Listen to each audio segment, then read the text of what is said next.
Hello, good morning dear student. मैं Neel Meena, Chanakya classes Bikaner से। अपना नदियों वाला टॉपिक चल रहा था जिसमें अपनी चंबल नदी कंप्लीट होगी। आज अपना वही नदियों वाला है जिसमें बंगाल की खाड़ी वाली नदियाँ, और अब नेक्स्ट नदी लेते हैं अपन बनास नदी। देखो बनास नदी, इसका थोड़ा मैं इंट्रोडक्शन बना देता हूँ। बनास नदी राजस्थान की पूर्णतः बहने वाली सबसे लंबी नदी है। ध्यान रखना, अगर आपसे पूछे कोई एक राजस्थान की पूर्णतः बहने वाली सबसे लंबी नदी कौन सी है, बनास नदी राजस्थान की पूर्णतः बहने वाली सबसे लंबी नदी है बनास नदी। और उसके बाद में अपन देखते हैं बनास नदी। देखो ये बनास नदी,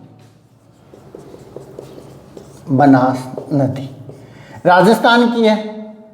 तो अब अपन को इसके उपनाम, भाई अपने राजस्थान उपनाम रखें में सबसे आगे अपन।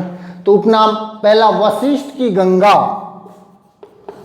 वशिष्ठ की गंगा। वन की आशा, वन की आशा।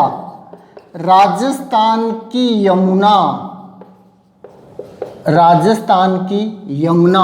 वशिष्ठ की गंगा, वन की आशा, राजस्थान की यमुना। सर्वाधिक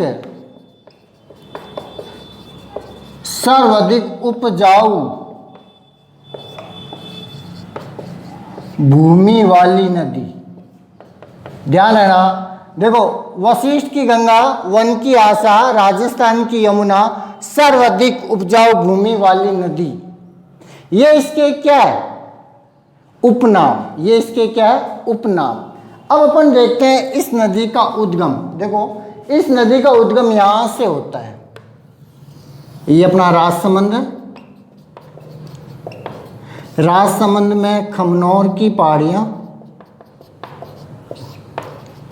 खमनौर की पहाड़ियां, यहां पर इसका उद्गम हुआ।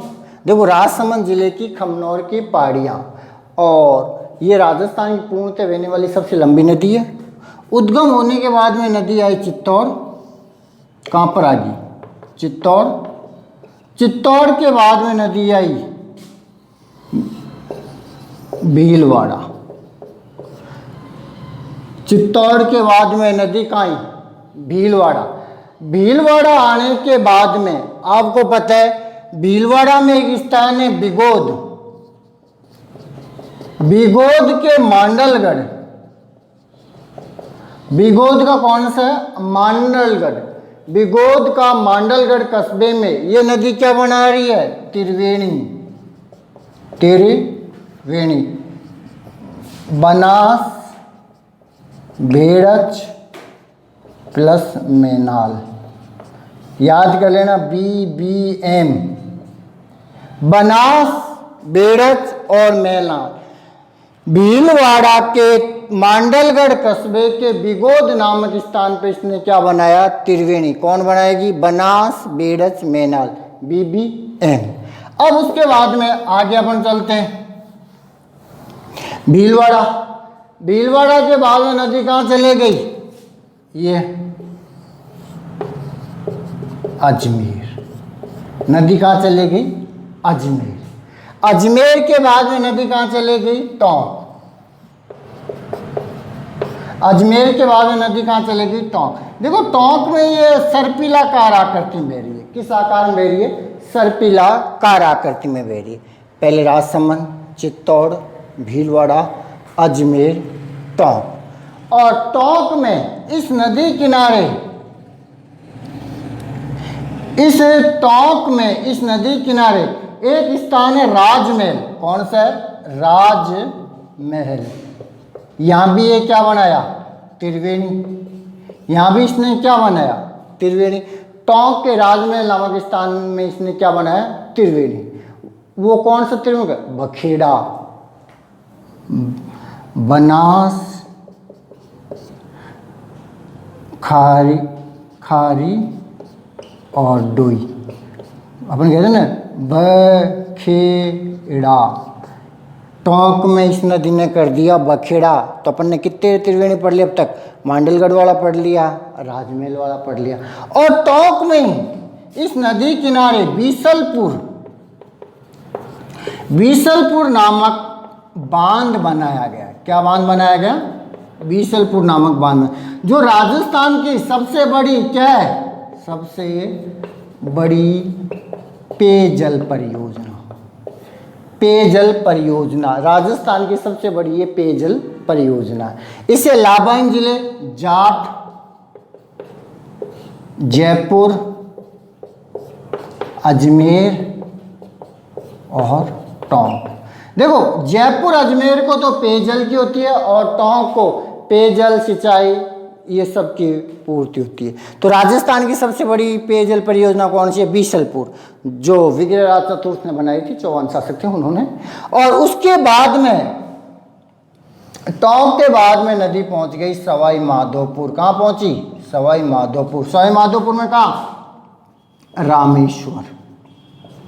और रामेश्वर में किससे मिल जाती है? चंबल से। क्या बनाती है? त्रिवेणी, चंबल, बनास और सीप। तो ध्यान रखो, बनास नदी कितने त्रिवेणी बना रही? अकेली 3। पहला मांडलगढ़ बिगोद, दूसरा राजमहल, तीसरा रामेश्वर। तीसरा कहाँ बना दिया? रामेश्वर। ध्यान है ना, ये अपनी सबसे पहले कहाँ है? राजसमंद, चित्तौड़, भीलवाड़ा, अजमेर, टोंक, सवाई माधोपुर। और इसकी राजस्थान में कुल लंबाई कितनी है? 480 किलोमीटर। कुल लंबाई कितनी है? 480 किलोमीटर। इसकी सहायक नदी खारी, डोई, बेड़च, ये सब इसकी क्या है? खारी नदी। वो क्या? सहायक नदी है। ये सब इसकी क्या है भाई? सहायक नदी। और ये राजस्थान की पूर्णतः बहने वाली सबसे लंबी नदी। ये आपका बनास नदी वाला टॉपिक अपना खत्म होता है। देख लो, राजसमंद, चित्तौड़, भीलवाड़ा, अजमेर, टोंक, सवाई माधोपुर कितने जिलों में बहती है? 6 जिलों में। कितने जिलों में बहती है? 6 जिलों में।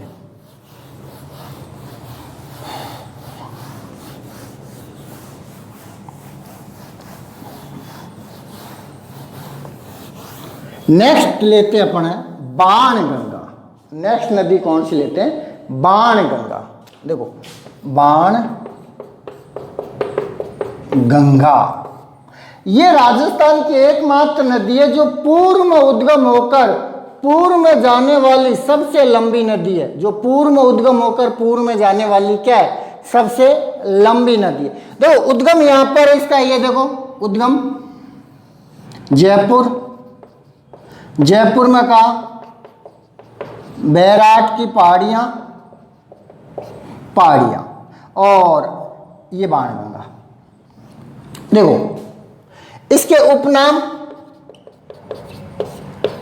अर्जुन की गंगा, क्योंकि ऐसे कहा जाता अर्जुन ने तीर छोड़ के ये नदी आई थी। अर्जुन ने तीर छोड़ा, उस जगह से नदी स्टार्ट हुई। ताला नदी, चक्री नदी, रुंठित नदी और पूर्वी राजस्थान की बहने वाली सबसे लंबी नदी। ये इसके क्या है? उपनाम। अर्जुन की गंगा, ताला नदी, चक्री नदी और रुंठित नदी, ये इसके उपनाम है। इसकी कुल लंबाई 380 किलोमीटर, क्योंकि जहाँ पर ये नदी उद्गम होती है वहाँ पे गोल गोल चक्कर खा के फिर निकलती है। और इस नदी किनारे मौर्यकालीन जो अशोक वाली बैराट सभ्यता विकसित है। ठीक है, मौर्यकालीन सभ्यता इस नदी किनारे विकसित है। उसके बाद में नदी कहाँ आ गई? दौसा में नदी किनारे जो माधो सागर बांध बनाया गया। कौन सा बांध? दौसा में माधो सागर बांध बनाया गया। उसके बाद में नदी कहाँ चले गई? भरतपुर। कहाँ चले गई? भरतपुर के बंद बारेठा बांध और अजान झील को या अजान बांध को ये क्या पहुंचाती है? पानी पहुंचाती है। और भरतपुर के बाद में कहाँ चलेगी? यूपी में कहाँ? आगरा में कहाँ? फतेहाबाद। फतेहाबाद में किससे मिल जाती है? यमुना से। यूपी में आगरा जिले का एक स्थान है फतेहाबाद में किससे मिल जाती है? यमुना से मिल जाती है। तो ये आपकी बाणगंगा नदी खत्म। उपनाम: अर्जुन की गंगा, ताला नदी, चक्री नदी, रुंटी नदी। 380 किलोमीटर। जयपुर की बैराट की पहाड़ियाँ। उद्गम: मौर्यकालीन बैर सभ्यता। माधोसागर बांध दौसा में, भरतपुर में अजान बांध, बारठ बांध को। और यूपी के आगरा के फतेहाबाद में किससे मिल जाती है? यमुना से। ठीक है जी, धन्यवाद। ओके, पढ़ो, लिखो और सिलेक्शन करवाओ।